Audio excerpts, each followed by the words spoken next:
Good morning, everyone, and thank you so much for joining us today to discuss how charter schools collaborate with community organizations on project-based learning opportunities.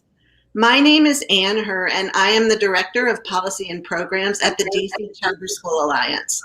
The Alliance is an advocacy organization that supports and represents the robust charter school sector here in our nation's capital. Joining me today are two very special guests. First, we have Susan Molholm, a fourth grade English language arts teacher at Bridges Public Charter School.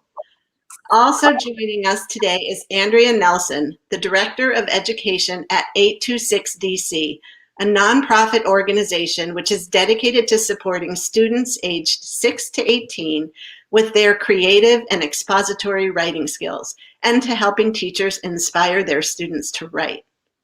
Today, we're going to talk about a very special project that Bridges and 826 DC have collaborated on over the past year, and we're going to highlight the unique ways that charter schools like Bridges work together with community organizations on projects just like these. 826 DC's staff collaborates with teachers to create project-based learning opportunities appropriate for their specific classroom needs and educational goals. One of their programs, the Young Authors Book Project, showcases and celebrates youth voices. Over the course of the school year, students get hands-on experience with every aspect of writing, editing, and publishing, from the rough pages of drafting all the way through to a polished, professionally published book. I'm going to go first to Andrea to talk about the work that 826 DC does with DC schools, and specifically the Young Authors Book Project.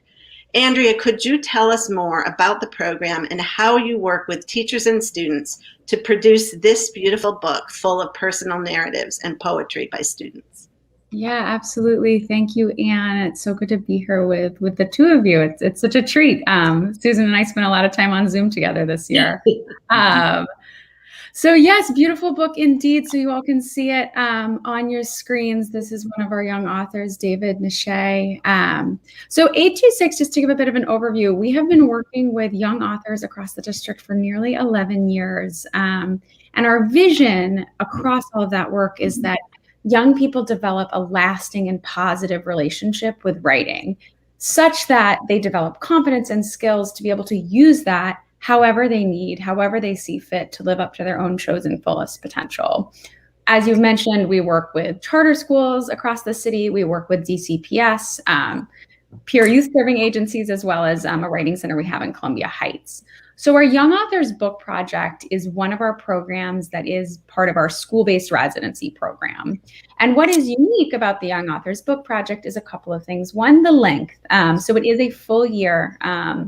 We begin that time usually in the summer, working with schools, administrators, and teachers to talk about their learning objectives. What is it that they really want to focus on in the year ahead? What subject area, what writing skills, what areas of interest, what are the needs of their students? From there, our staff will take that and develop some draft scope and sequence of what this project could look like. So that's the beginning, and then the students spend the fall and winter really doing the work, really putting the meat together of this project, which is their writing that is led by our staff at 826, guest teaching artists, our compassionate and caring volunteers that come week over week. And then the other piece of this project that is unique in terms of our programmatic offering is that it ends in a perfect bound book. So we publish a whole lot of things at 826. We have a bookbinding studio. We publish podcasts. We really run the gamut of what writing and storytelling is. This project, however, it's a perfect bound book. It's got an ISBN number. You can find it in bookstores across the city. So we spend the second half of the academic year on the 826 side working with professional illustrators and designers to make sure that the visual of the book really matches the beauty of the students' words. Thank you so much for that, Andrea. Susan, I'm going to turn it over to you next. Can you tell us a little bit more about your classroom and what your objectives were when you started this collaboration with 826 DC?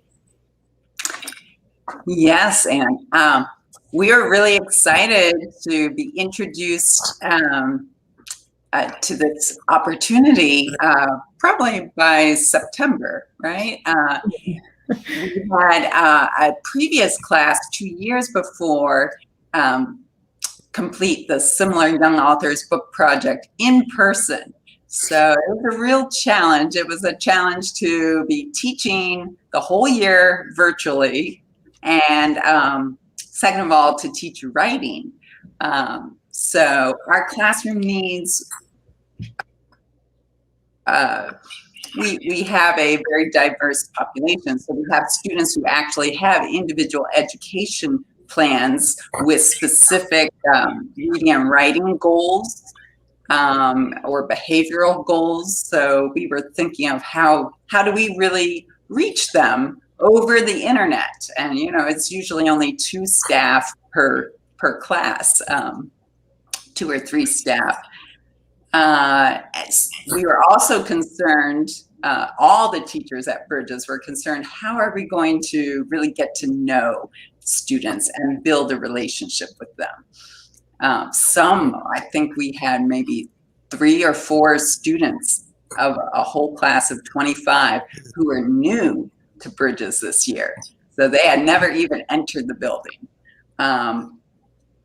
But our educational goals, of course, we use the Common Core standards, and I felt it was a great opportunity to connect and extend our ELA and social studies curriculum. We were starting a unit on how important are traditions, and so Andrea and Debbie Monty came up with a whole plan of how we'll address how do communities come together, which is perfect because students had that concern. They were worried about, COVID. They were worried about the social justice protests that I'm sure they were hearing about. So it really worked out wonderfully, and the students had a great experience working every other week on their portfolio of personal narratives and poetry. Wow. Thank you for that, Susan. I'm going to switch back to Andrea and ask you now to talk more generally about the partnerships that 8260C engages in with schools across the city. We understand your programs are centered on supporting students in small group settings with their creative and expository writing skills and helping teachers inspire students to write. Could you talk a little more about that and why partnerships with community organizations like 8260C are so vital to support student learning? Totally. I think writing maybe as much as other creative pursuits, but it often gets thought of as a real solitary act, and something that I think we think of as isolating, and frankly can be isolating, the act of writing and producing work in that way. For us at 826, and personally for me as an educator, writing is storytelling. However, and storytelling is inherently a community-oriented activity, right? So whether it's private or public, something you're writing for yourself, something you're writing for others, like our young students with Susan were doing, whether it's fiction or nonfiction, it is all storytelling. It is rooted in relationships. It's rooted in communities. So with that in mind, we firmly believe it takes a village. It takes community to occur across spaces. It's the value for us of having our writing center where students can come, a space that's not school, a third space. It's the value of going into schools to partner with teachers and paraprofessionals and administrators who deeply know these young people, who then we can collaborate with them to learn what's of interest, what's going to work, what's, how do we sort of come in as a third party and be able to facilitate that community in a way that aligns with your school community. So for us, the collaboration is just a central part of the creative process. And so that happens, again, with those school partnerships, but it also happens with, as you alluded to, Anne, that small group work. So the way for us oftentimes, and it was a doozy on Zoom, but thank goodness for breakout rooms, is that notion of accessible ways to access community and do that storytelling in a way that it feels right and is appropriate for students' different learning needs. So sometimes that happens in whole groups. We do whole group storytelling work in our center. But when I think about the way most of our school projects work, it is broken up into small groups that are facilitated by, again, staff, where we have teaching artists. So these are adult writers who can talk about their experience and that students can almost see as peers. These are small groups where students are able to connect with one another in a more intimate way and really see one another as writers and really learn, be in a space that has the adult ratio to facilitate that peer learning. So, for us, it's small group, large group, but it really is about if students are going to see themselves as writers, if they're going to develop the skills that they need to implement that tool throughout their life, they need to be able to see a community of other writers alongside with them. That's so interesting, the idea of having it be a public process and not just a private writing endeavor.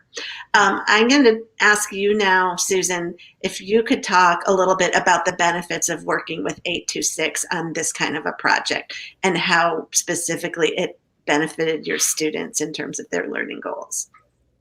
Yes, I'll definitely piggyback on Andrea, that ability to break out into small groups and really allow the students that space to take risks. I could see a lot of improvement by the end of the year. One student who would just sit back most of the time, and I almost thought he had Zoom fatigue. I'd be checking in on him. By the end, I would say May, Andrea, he became one of our students of the month because he would participate more. He was writing more and ultimately communicating more to us. So I feel like the students were really well prepared to move up to 5th grade, whether they're staying at Bridges or moving on to a middle school. And I really do feel none of the students had that kind of forum before to really be heard. And one student had a powerful story. He was the first to suggest it, but it spoke to a little trauma that his family had experienced in the passing of his grandmother. He never knew her, but they had a ritual, a routine where their family community came together to celebrate her birthday still. And he was like, no, I don't want to write about that because it would make me sad. But I think it came out to be a beautiful and poignant piece. When his mother got the book, we actually showed them the blueprint of it, the online the e-version, I guess, the e-book, before it went to the publishers. His mother cried, So I think this experience of putting a product out into the world is really going to change them. And 2 students were sending me, just for fun, a poem that they created over the weekend, or a biography of another activist, Susan B. Anthony. So I really feel that they see themselves as writers now.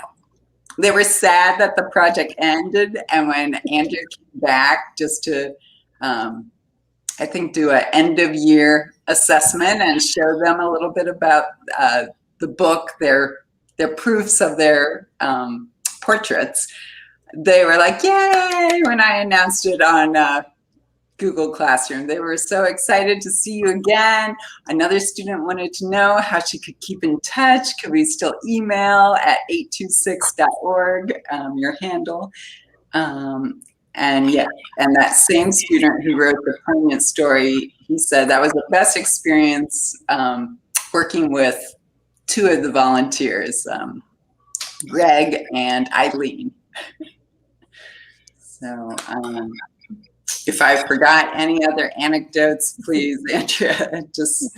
Yeah, no, it's so good. Especially this year being distance, it's so nice to kind of hear those stories and again, that community, like stay connected with them. And, again, this is where the partnership comes in, right? Like you are connected as a someone in the school building, you're connected to families in a way that third space educators as we aren't always. And that's the crux, right? It's being able to make sure that we're all bringing in those networks. We're bringing in those writers. You all are bringing in families so that students can have that experience and really feel that full support by the end of the project.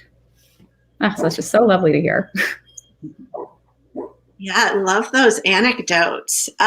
Well, we are getting near wrapping up. Just wanted to give you both a chance if there's anything that you didn't get to cover, anything else you want to share, to give you one more chance to add an anecdote or any other reflections. I would just add a big thank you, to certainly all of our school partners and to everyone at Bridges. It was a tough year, and it just was such an inspiration. Susan particularly, and all of the teachers that we were able to work with this year to make space for this kind of work. So we're just so grateful for this partnership and the many others. Great. Well, thank you. I want to thank both Susan and Andrea for your critical work educating students through such a fun and memorable project, and also under such challenging circumstances. I think a lot of times people think that education just stopped during the pandemic, and this makes it so clear the tremendous work that everyone has been doing throughout the year, and that our students have really benefited from all of your efforts. So thank you for giving us your time so we could learn more about this project today. If anyone is interested in purchasing Sometimes I Have to Be Brave, the finished product from the Young Authors Book Project, you can visit bit.ly/thisbravebook. It is on the screen at the bottom if you want to note that down. And that ends today's discussion. I once again want to thank all of our guests, and thank you to anyone that's watching at home. And thank you, Susan and Andrea, and your schools and organizations.